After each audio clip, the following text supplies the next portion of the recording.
Hello Year 6, nice to see you all back again. Hope you've had a good week. Hope you've managed to have lots of fun and lots of relaxing.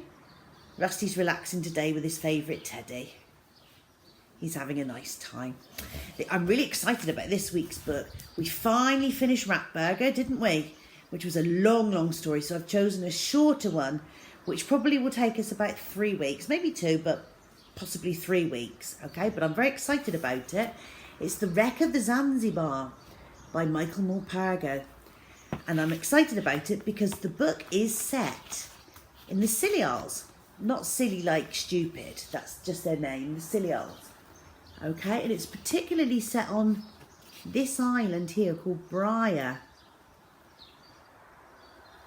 And Briar is a really special place to me. It's where I spent many holidays when I was a child, and it is the most magical, beautiful, peaceful place.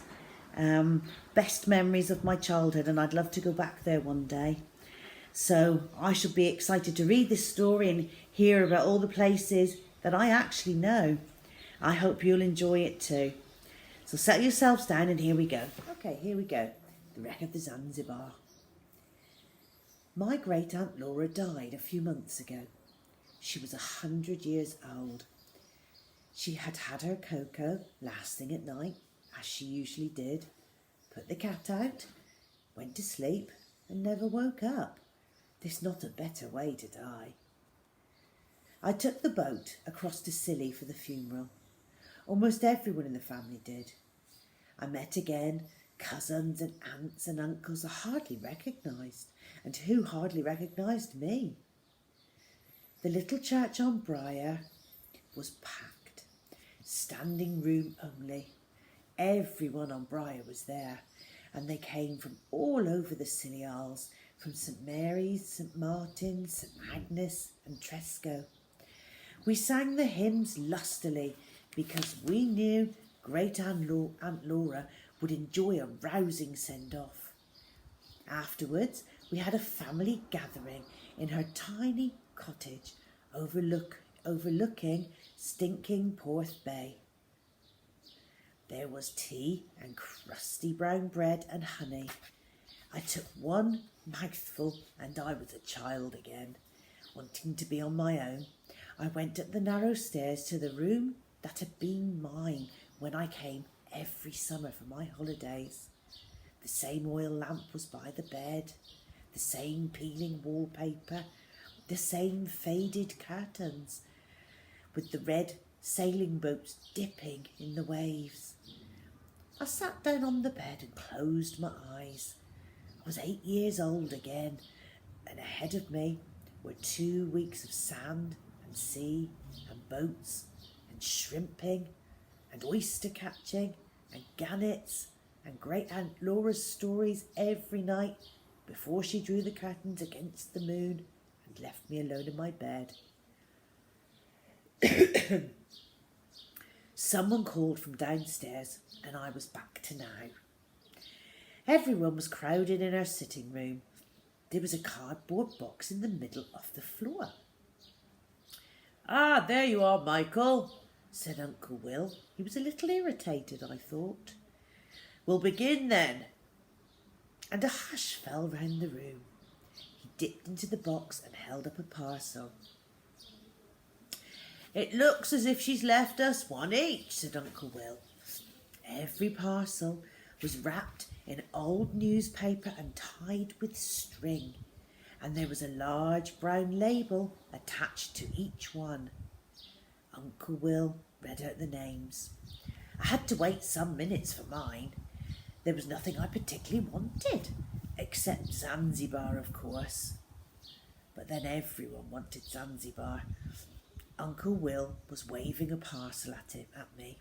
"Michael, here's yours." I took it upstairs and unwrapped it sitting on the bed. It felt like a book of some sort, and so it was, but not a printed book. It was handmade, handwritten in pencil, and the pages sewn together. The title on the cover read, "The Diary of Laura Perryman, and there was a watercolour painting on the cover of a four-masted ship keeling over in a storm and heading for the rocks. With the book there was an envelope. I opened it and I read,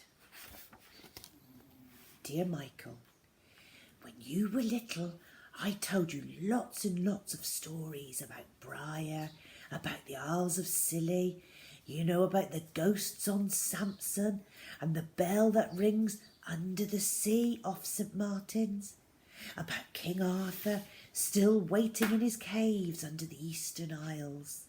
Do you remember? Well, here is my story, the story of me and my twin brother Billy, who you never knew. How I wish you had. It is a true story, and I didn't want it to die with me. When I was young, I kept a diary. Not an everyday diary. I didn't write in it very often, just whenever I felt like it. Most of it isn't worth the reading, and I've already thrown it away. I've lived an ordinary sort of life.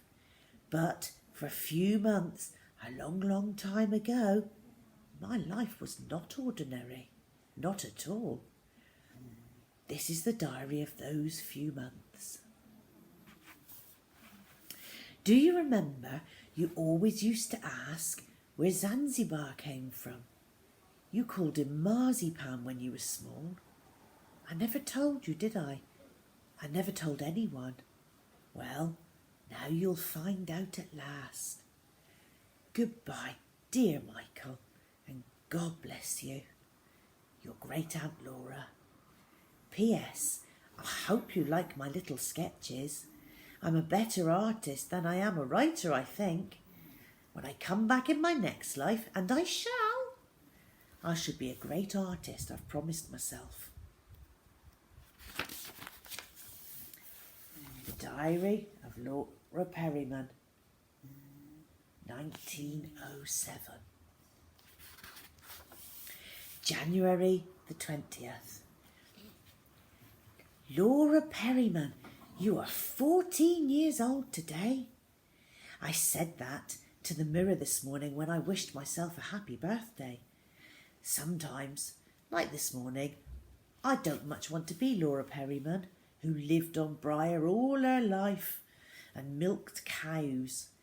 I want to be Lady Eugenia Fitzherbert with long red hair and green eyes, who wears a big wide hat with an ostrich feather, and who travels the world in steamships with 4 funnels.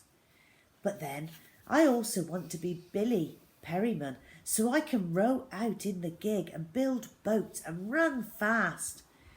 Billy's 14 too, being my twin brother.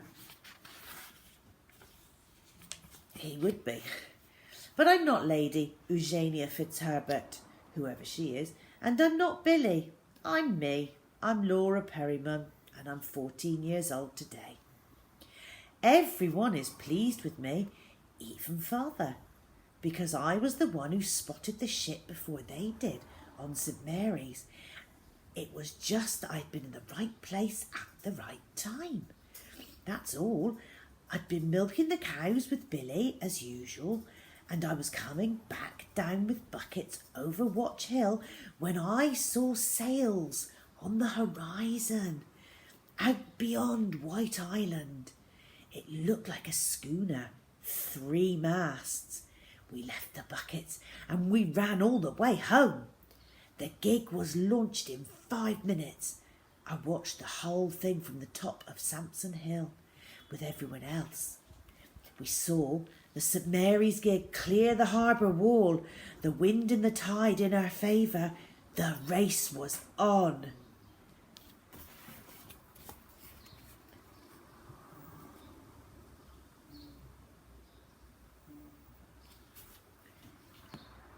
For some time it looked as if the St. Mary's gig would reach the schooner first, as she does so often. But we found clear water and a fair wind out beyond Samson, and we were flying along. I could see the chief holding on to the mast and Billy and father pulling side by side in the middle of the boat. How I wanted to be one of them, to be out there rowing with them. I can handle an oar as well as Billy. He knows it. Everyone knows it. But the chief won't hear of it, and he's the coxswain, and neither will father. They think that's an end of it, but it isn't. One day. Anyway, today we won the race, so I should be pleased about that, I suppose.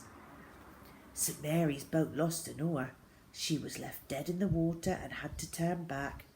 We watched our gig draw alongside the schooner, and we all cheered until we were hoarse. Through the telescope, I could see the chief climbing up the ladder to pilot the schooner into St. Mary's.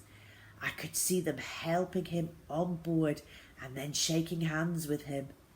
He took off his cap and waved it, and we all cheered again. It would mean money for everyone. There's precious little of that around. When the gig came back into Great Porth, we were all there to meet her. We helped haul her up the beach. She's always liked it when we've won. Father hugged me and Billy winked at me.